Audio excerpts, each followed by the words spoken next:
चलिए भाई, आज मैं आपके सामने एक टॉपिक लाया हूँ। चैप्टर 1 का ही है, फंक्शन का ऑन टू। मैंने पहले अपनी जो लास्ट वीडियो थी उसमें बताया भी था कि हमारे यहाँ पे फंक्शन के 4 काइंड है ना। तो फंक्शन के हमारे यहाँ पे 4 काइंड थे, जिसमें मैंने आपको बताया फर्स्ट 1-1, सेकेंड मैनी वन,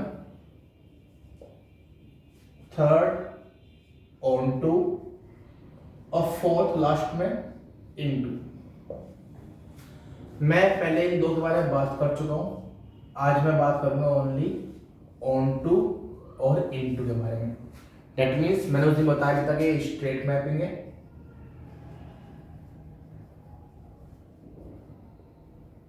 और ये जो है दोनों, ये क्या है, अपोजिट, यानी कि इनवर्स भी आप इनको बोल सकते हैं, अपोजिट या फिर इनवर्स। ठीक है, ये इनवर्स मैपिंग है। तो मैंने उसमें बताया था, इस प्रकार से बताया था आपको, अगर मेरी बात थोड़ी बहुत भी याद हो, कि जैसे मान लीजिए आपके पास कोई दो सेट है, एक सेट ए है और एक सेट बी है। एक सेट ए है और एक सेट बी है, जिसके अंदर कुछ एलिमेंट है ए बी सी, और यहाँ पे कितने एक्स वाई जेड। तो आपके पास एक फंक्शन था f जो a से b पे जा रहा था। तो मैंने कहा था कुछ इस प्रकार से कि भाई a x पे है, b y पे है और c z पे है। तो ये 1-1 की बात थी। आपको पता है इसमें दूसरा काइंड ये भी था, जिसमें फर्स्ट टाइप था और सेकंड टाइप की ये बात थी कि अगर इसके अंदर कुछ एलिमेंट ऐसे हैं a b c, यानी कि ये की बात करें तो ये भी आपके पास एक फंक्शन है। पर आज हम बात कर रहे हैं यहाँ पे इनकी ऑन टू। 1-1 को क्लियर है, ये 1-1 थी, ये मैनी वन थी। थोड़ा जरा देखते ध्यान से। ऑन टू क्या कहता है? ऑन टू कहता है अगर सेट बी का हर एलिमेंट की अपनी प्री इमेज हो, सेट बी के हर एलिमेंट की अपनी अगर प्री इमेज मिल जाती है। प्री इमेज से मतलब आप समझ गए होगे कि वापस अगर मैं a से x पर आया तो वापस x से a पे, y से वापस b पे, z से वापस c पे, यानी कि इसके हर एलिमेंट की अपनी प्री इमेज होनी चाहिए। तो प्री इमेज मतलब कि अगर प्री इमेज कंफर्म है तो ये ऑन टू होगा, अदरवाइज नहीं होगा। तो अगर ये ऑन टू नहीं हुआ तो क्या होगा, फिर इन टू होगा। तो आपको बस समझना है कि ऑन टू क्या है, कि सेट बी के हर एलिमेंट की अपनी प्री इमेज होनी चाहिए, अगर नहीं होती तो वो इनटू होगा। अब यहाँ पे कुछ तरह से समझो चाहिए, ओनली बेसिक बात हो रही है, बस ओनली बेसिक भी, कि सेट बी के हर एलिमेंट की अपनी प्री इमेज होनी चाहिए उस फंक्शन के दौरान। अगर आप इधर से इधर गए तो वापस इधर से इधर भी आना चाहिए हो, तो इसीलिए उसको आप ऑन टू कहेंगे। ओनली जस्ट माइनर थिंग है, ठीक है। थोड़ा सोचते हैं, इसके बारे में आपसे बात करते हैं। तो जैसे हमने लास्ट अभी इस क्वेश्चन में हमने एक एग्जांपल दिया लास्ट वीडियो में, कि भाई हमारे पास एक फंक्शन है जो n से n पे जा रहा है, n से n पे जा रहा है, और डिफाइन है कि भाई f(x) इज इक्वल टू था x+3। हमने नेचुरल नंबर रखा तो आपको नेचुरल नंबर मिला। पहली बात तो समझ जाओ कि put natural number then we have a natural number. तो मैंने आपको बताया था, अगर यहां देखते हैं 1 2 3 4 5 6 एंड सो 1 2 3 4 5 6 एंड सो। अगर मैं इसके अंदर 1 रखता हूं तो यहां पे f1 की वैल्यू कितनी होगी, 4, 2 की वैल्यू 5, 3 की वैल्यू 6, 1 से आप 4 जा रहे हैं, 2 से 5, 3 से। अब आप देखो ध्यान से, यानी मैं कुछ भी नंबर रखूं तो कुछ ना कुछ मिलेगा, ठीक है।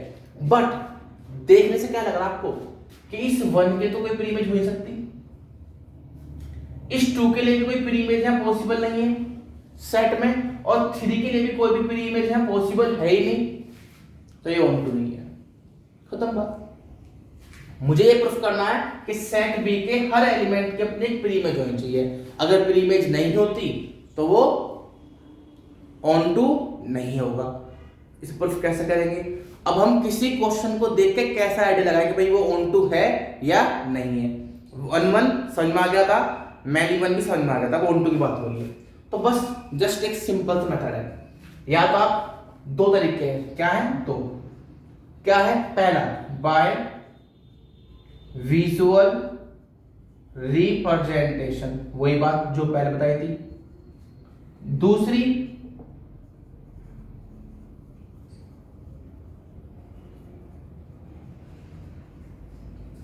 Bye mathematically. अब मैथमेटिकली कैसे प्रूफ करेंगे? तो बहुत सिंपल से मेथड है, बहुत सिंपल एंड इजी, कुछ नहीं करना, आपको समझना क्या है। देखिए हम क्या मानते हैं कि मान लेते हैं let y be the image, let y be the image of x under f। जब आप इसमें कुछ रखोगे कुछ ना कुछ तो आंसर मिलता ही है ना। तो मैंने कहा कि भैया अगर इसमें हम x पुट कर दे तो मुझे कहां से मिल रहा y। तो मैंने क्या कहा कि let y be the image of x under f, then आपके अकॉर्डिंग क्या होगा? y इक्वल टू fx होगा। भाई अगर हम इसके अंदर कुछ ना कुछ रखेंगे कुछ ना कुछ आंसर मिलेगा। तो मैंने कहा अगर हम x रखते हैं तो हमें आंसर y मिल रहा है, खत्म बात। भाई put variable quantity then answer भी वेरिएबल ही होगा, फिक्स तो हो नहीं सकता। तो then so y is equal to कितना हो गया? x plus 3। अब सोचने वाली बात है, हम क्या करेंगे यहाँ पे? हम पहले सीधी मैपिंग के लिए हम x पुट करते थे तो हमें y मिलता था। तो जनरली बात क्या होगी? हमें अब लेनी रिवर्स मैपिंग। क्या लेनी है? Reverse mapping. तो रिवर्स मैपिंग का क्या सिस्टम होगा कि हम y पुट करें और x मिले, y पुट करें और हमें x मिले। तो इसका मतलब क्या हुआ कि हमें इसका रिवर्स फंक्शन बनाना पड़ेगा। क्या बनाना पड़ेगा? Reverse function. तो देन आप क्या कीजिए, यहां से x की वैल्यू निकाल लीजिए in terms of y and that is the value of x in terms of y। तो नाउ फंक्शन अभी रिवर्स कंडीशन बन गई। अब ये हो गया f inverse y is equal to का y माइनस 3। तो अब आपके पास जो फंक्शन सीधा यहां से यहां जाता, अब ये डिफाइन होगा यहां से यहां के लिए। तो इस केस में f इनवर्स डिफाइन होगा वापस नेचुरल से नेचुरल नंबर के लिए। अब बहुत सिंपल सी बात आइए जरा, अब मुझे देखना कि इस सेट के हर एलिमेंट के लिए ये पॉसिबल होना चाहिए, यानी कि इस सेट के हर एलिमेंट के लिए ये पॉसिबल होना चाहिए। क्योंकि हमने कहा था ना ऑन टू कि इस सेट के हर एलिमेंट के अपनी प्री इमेज एग्जिस्ट करनी चाहिए। डाल देखते हैं भैया, if we put y is equal to 1 then we have x is equal to, अगर मैं यहां पे y के लिए 1 डाल दी तो मेरे पास -2 मिलेगा। तो -2 मतलब क्या हुआ? -2 तो पहले सेट बिलोंग करता ही नहीं है, -2 तो सेट बिलोंग करता ही नहीं है। इसका मतलब क्या हुआ? x is not possible for every value of y through out its domain. अब डोमेन इसका ये होगा जब हम उल्टी मैपिंग की बात करेंगे। तो इस केस में ये भैया अब ऑन टू नहीं रहा, क्योंकि आपको यहां पे इसकी वैल्यू नहीं मिल पा रही है, तो ये अब ऑन टू नहीं होगा, खत्म बात। छोटा सा एक और एग्जांपल देखना चाहेंगे, एक और एग्जांपल देख लीजिए। लीजिए आपके सामने एक छोटा सा क्वेश्चन है कि मान लीजिए आपके पास एक फंक्शन है fx, कब है? जब वो नेचुरल से, या आप ऐसे मान लीजिए z से r पे जा रहा है, z से r। That means if we put any integer then we have a real value and define as, मान लो डिफाइन इस प्रकार से हो रहा है कि 2x प्लस 5 मिलता है। क्या मिलता है? 2x plus 5। अब आपको देखे ध्यान से ना ऑन टू चेक करना है। 1 1 आपको पता है यहाँ पे कि 1 1 होगा, क्योंकि अगर मैं x की वैल्यू कुछ भी एक इंटीजर नंबर डालता हूं तो मुझे पक्का एक रियल नंबर मिलेगा। जैसे आप यहाँ पे 1 या 2 3 4 या कोई भी नेगेटिव नंबर पे आप अगर यहाँ डालेंगे तो आपको पक्का वैल्यू मिलेगी। तो ये 1 1 तो है, 1 1 तो है। अब हम ऑन टू की बात करते हैं। तो अगर देखा जाए तो हम जैसे करता है क्या, let y be the image of x under f। मान लो कि y इसकी इमेज है, तो then y is equal to fx। तो भैया y इज इक्वल टू कितना होगा? 2x plus 5। So x is equal to हो जाएगा y माइनस 5 अपॉन 2। अब इसके में इनवर्स मैपिंग की बात करनी है, तो यहां f इनवर्स कैसे डिफाइन होगा? R से जाएगा Z पे। डेट मीन्स हमें दिखाना है कि अगर हम इसके अंदर y की कुछ भी एक रियल नंबर रखें, y की जगह कुछ भी एक रियल नंबर रखें तो मुझे Z मिलना चाहिए। चेक करें।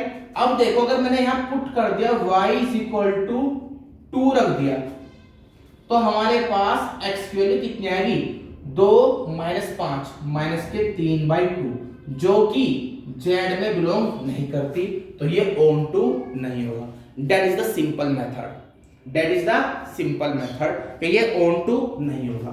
अब लोगों की सोच कुछ इस बात पर रुकी हुई है कि कंफ्यूजन ये होता है कई बार कि इसका मतलब ऑन टू तब होगा जब पहले 1 1 हो। हाँ कह सकते हैं ऐसा भाई, ये आप मान लीजिए 99.8%। अच्छा एक बात बता दूं मैं कि अगर ये 1 1 हुआ तो हम ऑन तो पक्का कह सकते हैं, ऐसा है, ऐसा हम कह सकते हैं क्या? तो इसके बारे में बात करेंगे थोड़ा सा। पर एक बात ध्यान रखिएगा कि अगर कोई फंक्शन ऑन टू नहीं है तो इनटू होगा। क्या होगा? इनटू होगा। बस अब छोटी सी बात है, 99.8% मान लो कि अगर कोई 1 1 है तो ऑन टू हम देख लेंगे होगा या नहीं होगा। पर लेकिन अगर 1 1 नहीं है तो 99.8% वो ऑन टू भी नहीं होगा। 99.8% अगर कोई 1 1 नहीं है तो ऑन टू भी नहीं होगा। पॉइंट 2 जहां पर कुछ कंडीशंस दे रखी हूं, जैसे देखिए आपके पास एक क्वेश्चन है, उसका एक फंक्शन है नेचुरल से नेचुरल दे रखा है और डिफाइन है ऐसे fx = x - 1 एंड गिवन है f1 और f2 की वैल्यू 1 दे रखी है। ये क्वेश्चन में गिवन है। अब इस हिसाब से 1 2 3 4 एंड सो 1 2 3 4 एंड सो। आप तो 1 रखोगे तो पता है कि 1 रखोगे 0 आएगा, पर लेकिन क्वेश्चन में कहा गया है कि 1 की वैल्यू भी 1 है, 2 की वैल्यू भी 1 है, तो 3 की वैल्यू कितनी होगी 2, 4 की वैल्यू 3, तो ये 1 1 नहीं है, 1 1 नहीं है, नॉट 1 1। बट अगर यहां ऑन टू की बात कर दी जाए, ऑन टू है क्या, तो जरा देखिए ऑन टू के बारे में बात करते हैं आपसे इसके बारे में। अगर आप यहां पे निकालते हो लेट y = x - 1 तो इस हिसाब से x की वैल्यू होगी y + 1। अब आप देखो y अगर यहां से 1 रखोगे तो 1 रखने पर 2 मिलेगा। कितना मिलेगा? 2। तो 1 की प्री इमेज क्लियर है ना, 1 की प्री इमेज क्लियर है ना, तो खत्म बात। अब आप कहोगे 1 1 तो जा रहा भैया, ये तो क्वेश्चन में दिया हुआ है, आप इस बारे में बात ही नहीं करेंगे क्योंकि क्वेश्चन में गिवन है। तो मैंने कहा 0.2% बात है कि कोई क्वेश्चन में 1 1 नहीं है पर फिर भी वो ऑन टू, तो ऐसा कुछ ही क्वेश्चन में अगर 1 1 नहीं है, 1 1 नहीं है तो ऑन टू तो नहीं होगा, ऑन टू नहीं होगा क्योंकि अगर मैनी 1 भी क्वेश्चन है तो प्री इमेज क्लियर नहीं हो पाती, आप ध्यान रखिएगा। पर अगर 1 1 है तो हम चेक करेंगे ऑन टू के लिए, हम चेक करेंगे। मेरी बात सबको समझ में आ गई अच्छी तरीके से ऑन टू का मतलब क्या है। एक क्वेश्चन हो देते इस बार छोटा सा हल्का सा, इसको क्लियर करने के लिए जरा देखिए क्वेश्चन छोटा सा और है। अब देखिए एक बार इसके बारे में बात करते हैं। कह रहा है फंक्शन है जो रियल से रियल पर जा रहा है और डिफाइन है fx = mod x। तो आपसे पूछ रहा है 1 1 ऑन टू है और मैं आपको बता दूं 1 1 को हम इंजेक्टिव भी बोलते हैं और ऑन टू को बोलते हैं सर्जेक्टिव। 1 1 को बोलते हैं इंजेक्टिव, ऑन टू को बोलते हैं सर्जेक्टिव। और कोई फंक्शन जो 1 1 और ऑन टू दोनों मैपिंग को होल्ड करेगा उसको आप बोलते हैं बाइजेक्टिव फंक्शन। क्या बोलते हैं? Bijective function.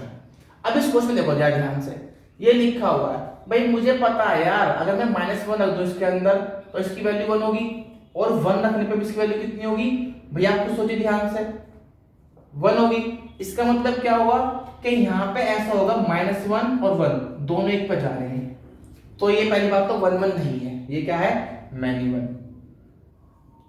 अब भैया मैनी 1 हो गया तो अब उसकी प्री इमेज कैसे क्लियर होगी? हमने कहा था ना कि उसकी अपनी एक प्री इमेज क्लियर होनी चाहिए, यानी कि उसके हर एलिमेंट की प्री इमेज होनी चाहिए। तो इसकी प्री इमेज क्लियर नहीं है क्योंकि मुझे पता नहीं है कि 1 कैसा आया होगा, -1 रखने पाया या 1 रखने पाया। That's why this function does not hold on to mapping. मेरी बात समझ में आ गई? तो ऑन टू का लास्ट में भी स्टेटमेंट यही रहता है बस कि सेट बी का हर एलिमेंट अपनी एक प्री इमेज रखता हो। अगर आपने प्री इमेज क्लियर कर दी तो वो ऑन टू होगा, अदरवाइज नहीं होगा। ठीक है, आज के लिए इतना ही।